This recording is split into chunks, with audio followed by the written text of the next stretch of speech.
What the? Hey!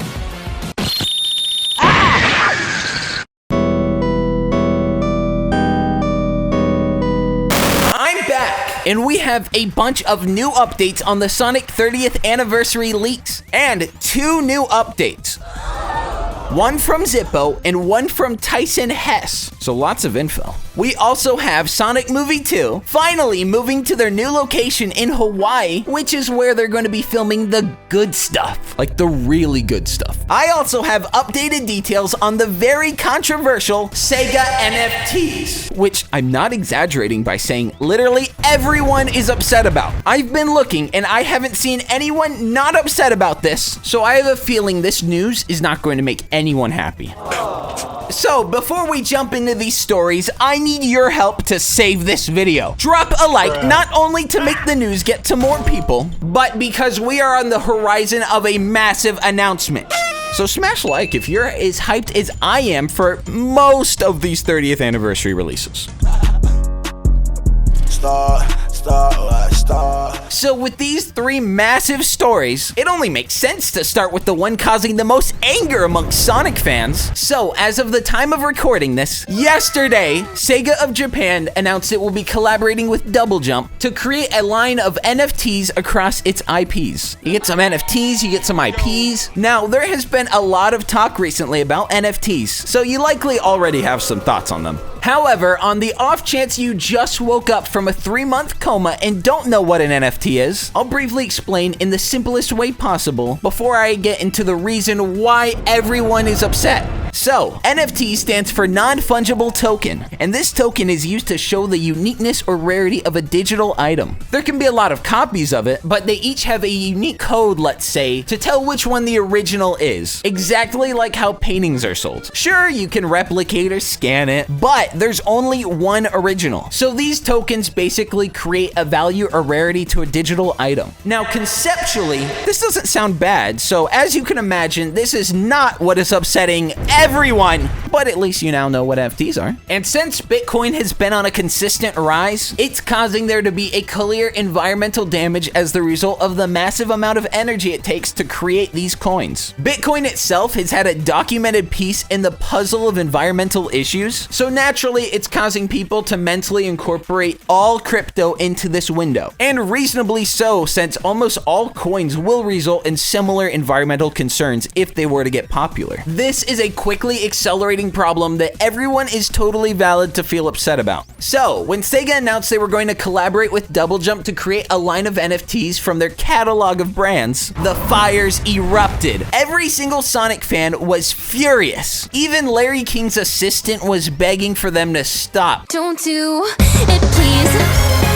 It was the Sonic apocalypse. Everyone working in Sega of Japan's phones were going crazy, and most of their team members were silent on social media. The Twitter mob began, and there was no holding back from their very angry thumbs. But one perspective I haven't seen anyone add is that Ethereum is by far way less harmful than any other coins, and with the addition of a 2.0 version that's been in development for a long time and releases next year, it will entirely alleviate all of these concerns and produce next to 0 environmental blueprints. Because I've seen a lot of uneducated takes, so I just want to put it out there. No, NFTs aren't purchased with Bitcoin. It's Ethereum. It's like a different thing. But regardless, you know, obviously you care about the Sonic news, so let's just get through this. Even the physical creation of money itself is very taxing, and it's actually really sad. Because when you look at it, basically everything in your life comes with a price that's much more than money. And especially whatever device you're hitting like, subscribe, and bell on,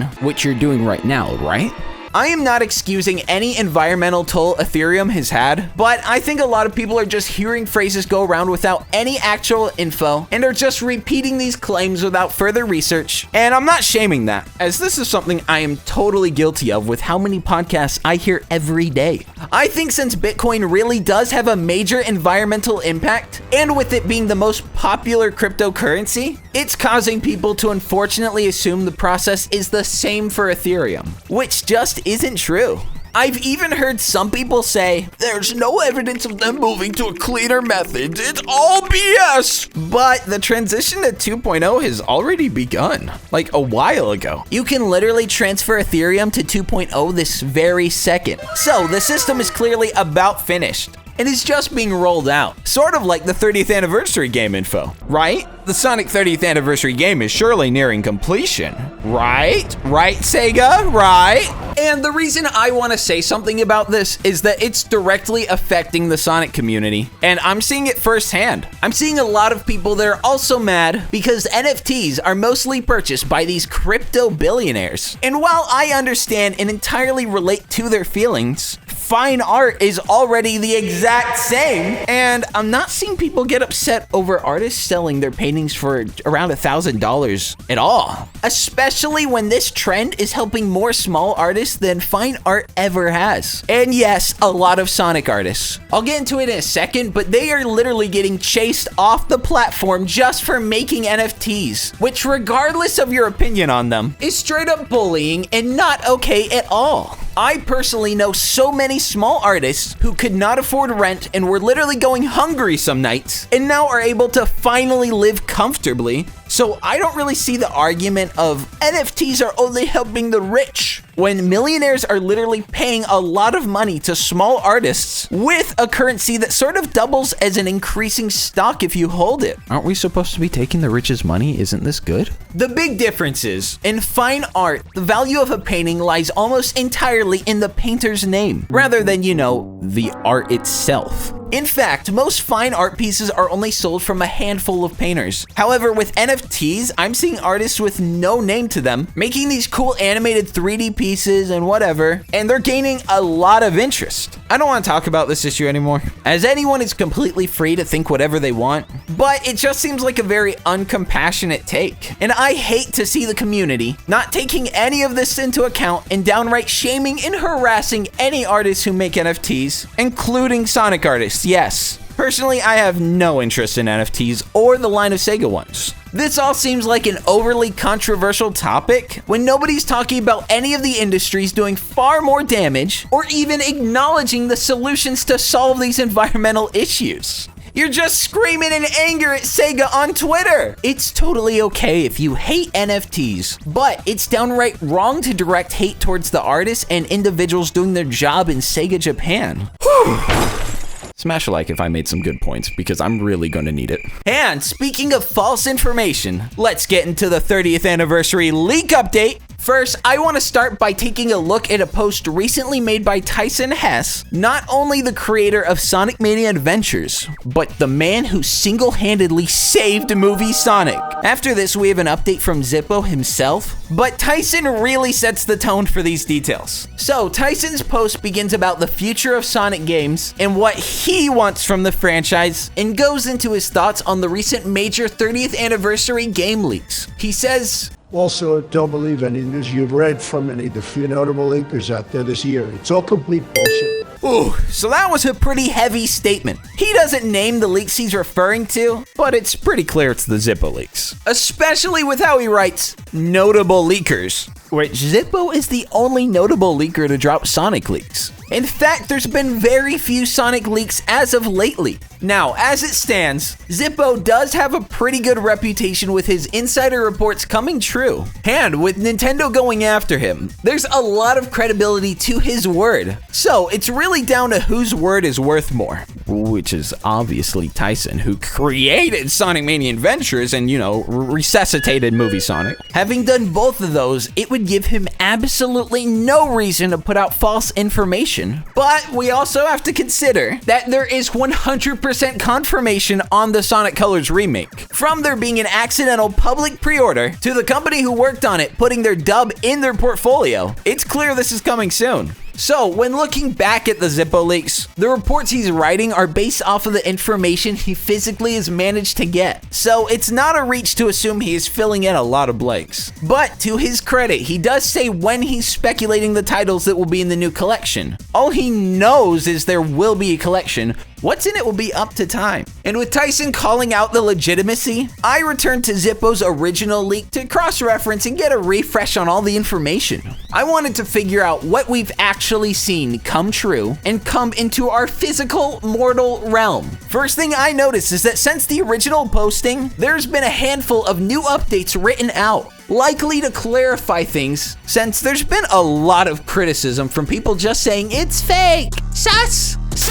He wrote multiple updates, but I'm gonna start with the collection he talked about before. All the Sonic Colors leaks came out after this and backed up his initial report. So I find it curious that Tyson didn't acknowledge the Sonic Colors remaster when it was not only in the portfolio of the German dubbing team Sega works with, but also had the pre-order go up in the French game store. Why so silent, Tyson? Why? So this leads me to believe some elements aren't true and some are. There's still some waiting because not all of his leaks have come into fruition yet, while the remake has. While the other part of his leaks that I talked about in this video, which you can watch here, as Zippo says in the leak, be cautious as nothing is 100% confirmed other than Colors. That's there. And while we have some evidence for his other reports, nothing else has enough evidence to claim it definitively yet. However, in these updates, he is very clear about what is sourced and confirmed, and what is just speculated. One thing he confirmed is that the collection that Sonic Colors is a part of will also include Sonic 1 and 2.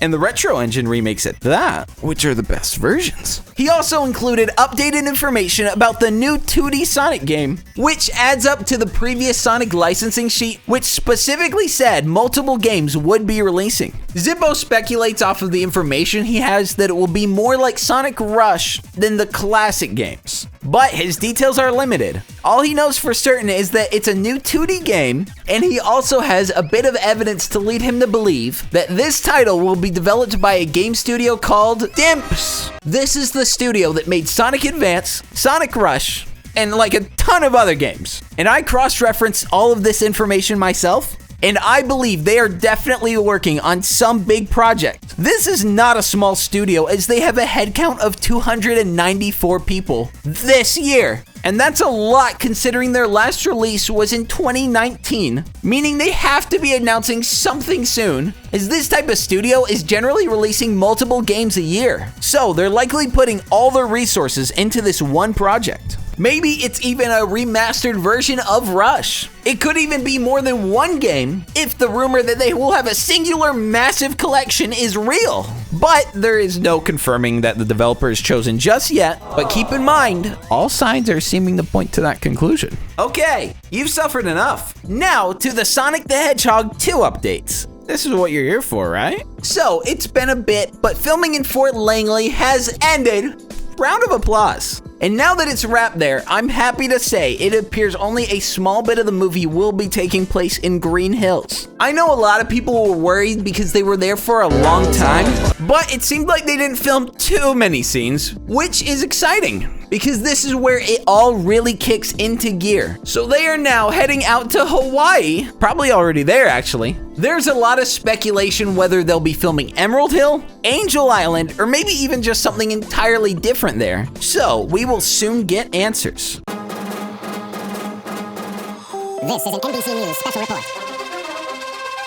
I got a little update today, like just a couple minutes ago. This isn't even written out. I'm just going off the cuff. They put out a paid extras casting for muscular and fit models, actors, you know, those type of people. Even just healthy people. Just stand around in the background, you know. Go be healthy. Which could be a bad sign. Because I don't know if you know this, but muscular people are people. And last time I checked, people aren't in Sonic's world. Or at least for now. So, I don't know. I know everyone's been speculating Emerald Hill, Angel Island. I've been excited too. But they might just be going to Hawaii. I need answers. So, I want to encourage anyone in Hawaii to go check in and see what areas they're filming in. And how far they are from you, you know? And hey, I might even pay you for some exclusive pics and clips, eh? Oh? Whether we get a lot of answers really depends on how remote the shoot is. If we really get desperate enough, I imagine some of the production crew's Instagram stories would have some nice info for us, as a lot of this is likely out there, but won't surface since their friends and followers don't have any crossover with the rabid Sonic fan base, and aren't just going to take their friends' stories and screenshot it and post it on Reddit or whatever. But there's still hope. If we march out there and search ourselves, a great reward will be in store for us with the most powerful weapon imaginable: knowledge. By the way, I don't mean physically go out there. I mean just like digitally go out there. I also want to just quickly show a close-up of the prop stand we saw earlier for Sonic, Tails, and Knuckles, because I know a lot of people weren't able to accurately gauge their height, so this should help you guys out. And lastly, we are going to be doing a massive Sonic movie watch party, because before we were limited to 50 people at once on Discord, and I had no clue how many people were going to show up. So we are going to be doing a definitive stream on my new Twitch, Sonic Show Live, which you can click the time card in the top right to follow right now, as this is where I'm going to be whenever I'm not uploading, as I'm having a blast trying new stuff there. Make sure to subscribe if you haven't, and even if you think you are, triple check, because YouTube is sneaky like that, and it would be a doggone shame if you missed a humongous piece of Sonic news. So also bing bing the bing bing bell, so you're not some out of the loop loser. And I leave you with another fantastic raccoon clip.